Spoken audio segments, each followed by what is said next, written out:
क्या आपने कभी मेल मिलाप संस्कार के बारे में सवाल किया है? क्या मेल मिलाप संस्कार के बारे में आपके अंदर कुछ गलतफहमियां हैं? आज हम इस सामान्य प्रश्न और भ्रांतियों को स्पष्ट करेंगे, साथ ही कुछ व्यवहारिक सुझाव या प्रैक्टिकल एडवाइस देंगे जिससे आपका यह अनुभव और अधिक सार्थक बन सके। और सबसे महत्वपूर्ण, हम सभी विशेष रूप से युवाओं को इस पवित्र संस्कार में नियमित रूप से भाग लेने के लिए प्रोत्साहित करेंगे। कुछ लोगों का सवाल है कि मैं एक पुरोहित के पास जाकर पाप स्वीकार क्यों करूं? बहुत से लोग यह पूछते हैं कि हम सीधे ईश्वर से माफी क्यों नहीं मांग सकते? कैथोलिक विश्वास के अनुसार जब हम पाप करते हैं तो हम न केवल ईश्वर से बल्कि पूरे मसीह समुदाय से या एक दूसरे से भी दूर हो जाते हैं। पुरोहित ईश्वर के प्रतिनिधि के रूप में हमें क्षमा प्रदान करते हैं और मसीह समुदाय में पुनः सम्मिलित करते हैं। संत यूहन्ना का सुसमाचार अध्याय 20 वाक्य 23 में यीशु ने अपने शिष्यों को पाप क्षमा करने का अधिकार दिया था, जिसमें हम पढ़ते हैं, तुम जिन लोगों के पाप क्षमा करोगे वे अपने पापों से मुक्त हो जाएंगे, और जिन लोगों के पाप क्षमा नहीं करोगे वे अपने पापों से बंधे रहेंगे। जी हाँ, इस अधिकार को पुरोहित के माध्यम से आगे बढ़ाया गया है। और दूसरा सवाल लोग अक्सर करते हैं, क्या सभी पापों की क्षमा हो सकती है? क्या सभी पापों को क्षमा दिया जा सकता है? कुछ लोग सोचते हैं कि उनके पाप इतने बड़े हैं कि उन्हें क्षमा नहीं किया जा सकता, लेकिन ईश्वर की दया और प्रेम असीमित है, अनकंडीशनल है। कोई भी पाप इतना बड़ा नहीं कि ईश्वर उसे क्षमा ना कर सके।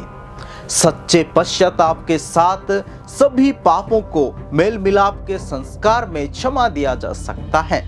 जैसे संत यूहन्ना का पहला पत्र अध्याय 1 वाक्य 9 में लिखा है, यदि तुम अपने पाप स्वीकार करते हो तो वह हमारे पाप क्षमा करेगा और हमें हर अधर्म से शुद्ध करेगा, क्योंकि वह विश्वसनीय तथा सत्य प्रतिज्ञ है। उदाहरण के तौर पे संत पौलुस के जीवन को आप देख लीजिए, जो पहले ईसाइयों को सताते थे, मारते थे, और यीशु मसीह में वह विश्वास किया और अपने जीवन को बदल दिया। वह यीशु मसीह में विश्वास किया, अपने पापों के लिए पश्चाताप किया और ईश्वर ने उन्हें क्षमा किया। वह बाद में महान प्रेरित बना और ईसाई धर्म का प्रचार किया। यह दिखाता है कि कोई भी पाप इतना बड़ा नहीं है जिसे ईश्वर क्षमा नहीं कर सकते। और तीसरा सवाल अक्सर लोग यह करते हैं, क्या केवल बुजुर्गों के लिए ही यह संस्कार है? जी नहीं, मेल मिलाप का संस्कार सभी आयु के लोगों के लिए है। यह युवाओं के लिए भी उतना ही महत्वपूर्ण है जितना बुजुर्गों के लिए है। यह हमें आत्मिक रूप से शुद्ध करता है और ईश्वर के साथ हमारा संबंध को पुनः स्थापित करता है। और चौथा सवाल जो लोग अक्सर करते हैं, कैथोलिक समुदाय क्यों मानते हैं कि यह एक संस्कार है? कैथोलिक विश्वास में मेल मिलाप का संस्कार इसलिए महत्वपूर्ण है क्योंकि यह यीशु मसीह द्वारा स्थापित 7 पवित्र संस्कारों में से एक है। यह हमें ईश्वर की कृपा प्राप्त करने और आत्मिक शुद्धता की ओर लौटने का एक विशेष मार्ग प्रदान करता है। और 5वां सवाल जो अक्सर लोग करते हैं, क्या जो पाप पुरोहित को बताया जाता है क्या वह गोपनीय रहता है, यानी कि सीक्रेट में रहता है? जी हाँ, जो पाप पुरोहित को बताते हैं वह पूरी तरह से गोपनीय रहता है, सीक्रेट में रहता है। यह सील ऑफ कन्फेशन के तहत आता है, जिसका अर्थ है कि पुरोहित किसी भी हालत में, चाहे उसका जान ही गंवाना क्यों ना पड़े, वह आपके पापों को किसी के साथ साझा नहीं कर सकता। और छठा सवाल जो लोग अक्सर पूछते हैं, मेल मिलाप या पाप स्वीकार संस्कार के बाद कैसा महसूस होता है? ये बहुत सुंदर सवाल है। जो मेल मिलाप संस्कार के बाद बहुत से लोग आत्मिक हल्कापन, ईश्वर के साथ गहरी मित्रता को महसूस करते हैं। ये हमें आत्मिक शांति और नवीनीकरण का अनुभव कराता है।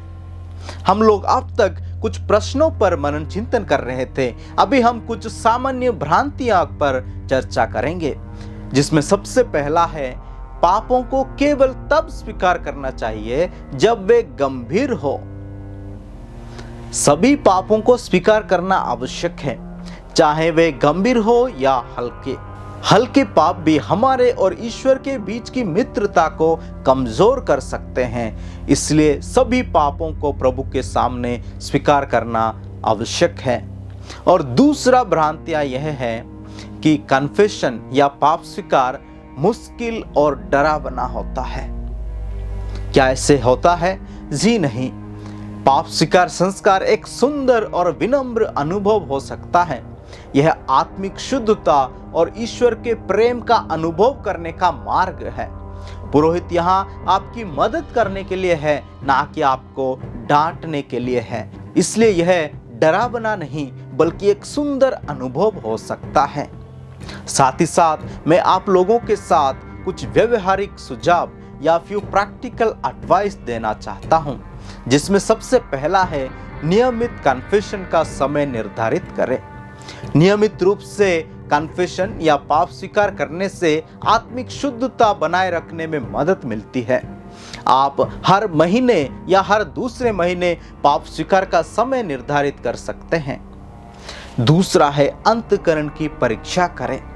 पाप स्वीकार से पहले अपने पापों के बारे में सोचें और ईश्वर से माफी मांगने के लिए तैयार हो। यह आत्मविश्लेषण का महत्वपूर्ण हिस्सा है। और तीसरा एडवाइस है कि ईमानदार और विनम्र रहें। पाप स्वीकार के समय अपने पापों को ईमानदारी से ईश्वर के सामने स्वीकार करें और सच्चे दिल से पश्चाताप करें। ईश्वर आपकी ईमानदारी को देखते हैं और आपको माफी प्रदान करेंगे। जी, मेल मिलाप का संस्कार आत्मिक शुद्धता और ईश्वर के साथ संबंध को मजबूत करने में एक महत्वपूर्ण तरीका है। इसे अपनाने से आपको आत्मिक शांति और नवीनीकरण का अनुभव होगा। नियमित रूप से इस पवित्र संस्कार में भाग लें और अपने जीवन को ईश्वर के साथ जुड़ने की कोशिश करें और ईश्वर के साथ सामंजस्य में रखें। दोस्तों, मेल मिलाप का संस्कार हमारे आध्यात्मिक जीवन का महत्वपूर्ण हिस्सा है। यह हमें ईश्वर के करीब लाता है और हमें आत्मिक शुद्धता की ओर ले जाता है। आशा है कि इस वीडियो से आपको अपने प्रश्नों के उत्तर मिल गए और कुछ भ्रांतियां दूर हो गई हो। कृपया हमारे इस वीडियो को लाइक करें, सब्सक्राइब करें और अपने दोस्तों के साथ साझा करना ना भूलें। आप देख रहे हैं सत्य संचार यूट्यूब चैनल और मैं हूं फादर आलोक नायक। आप सबों का धन्यवाद।